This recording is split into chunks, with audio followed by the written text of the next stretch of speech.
Galing ang Panginoon sa pamamagitan ng oras ng inyong mga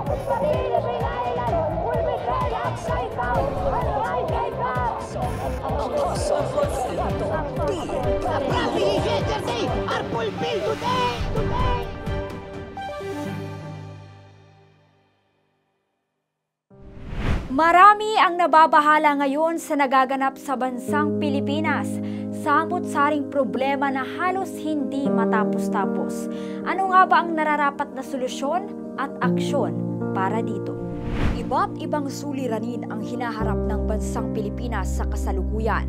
Mula sa sunod-sunod na kalamidad tulad ng malalakas na bagyo nitong mga nakaraang buwan, sunod-sunod na pagputok ng bulkan at iba pang natural na sakuna katulad ng lindol at malawakang pagbaha na labis na nagpapahirap sa ating mga kababayan.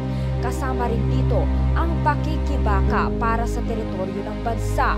Dagdag pa rito ang sunod-sunod na aksidente, krimen at iba pang insidente na kumikitil ng buhay at hindi pa natatapos ang usapin patungkol sa mga nakaupo sa pwesto, mga kontrobersyang umaabot na sa hidwaan at alitan.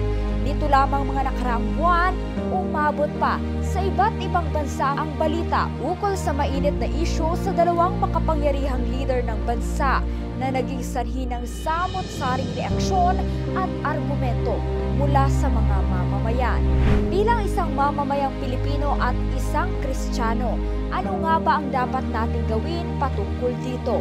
Narito ang pahayag ng God's End-Time Prophet and Apostle na si Apostle Renato D. Carillo. Gusto ko lang i-share sa inyo yung ginawang bisitasyon ng Lord sa akin nung nakalipas.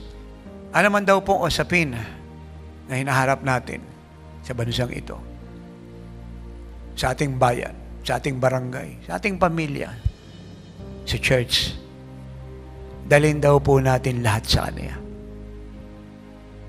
Lahat. We must bring all matters to Him by praying in the Spirit and praying earnestly. Nagnaraw po tayong makigulo pa sa argumento na nagaganap sa bansa natin ng mga politician, yung pagtatalo, dali na lang natin ang usapin lahat sa Diyos.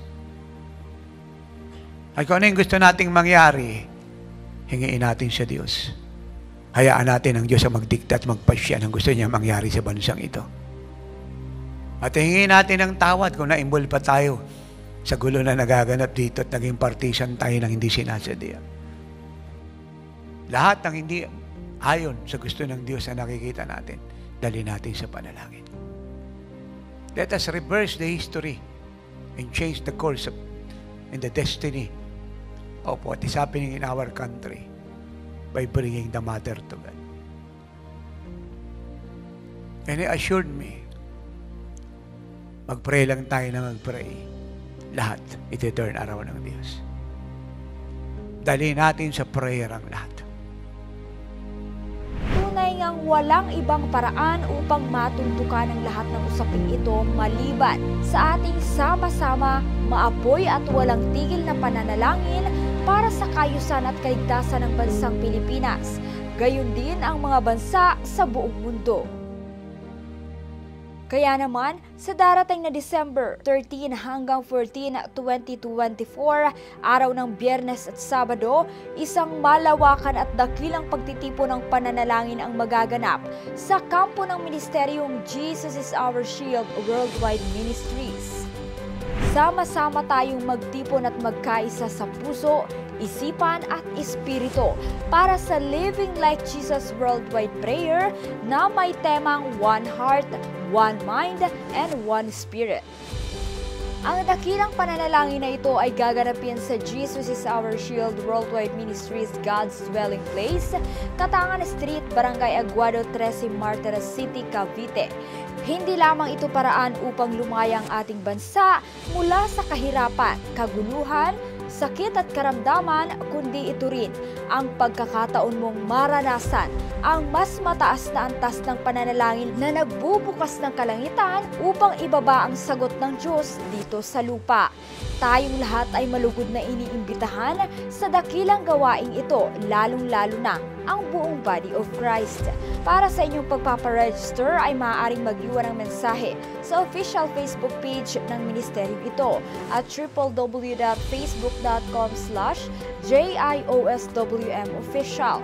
At para naman sa karagdagang impormasyon, tumawag lamang sa aming Living Like Jesus hotline na may numerong +632-885-46796 o tumawag o kaya naman mag-text sa mga numerong ito.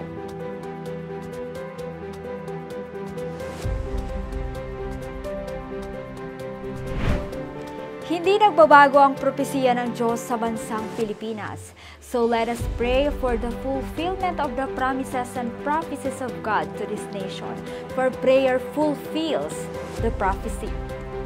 Ito si Glyza Bariso para sa Victorious News. Walang kinikilingan, walang halong kasinungalingan, pawang kaligtasan lamang.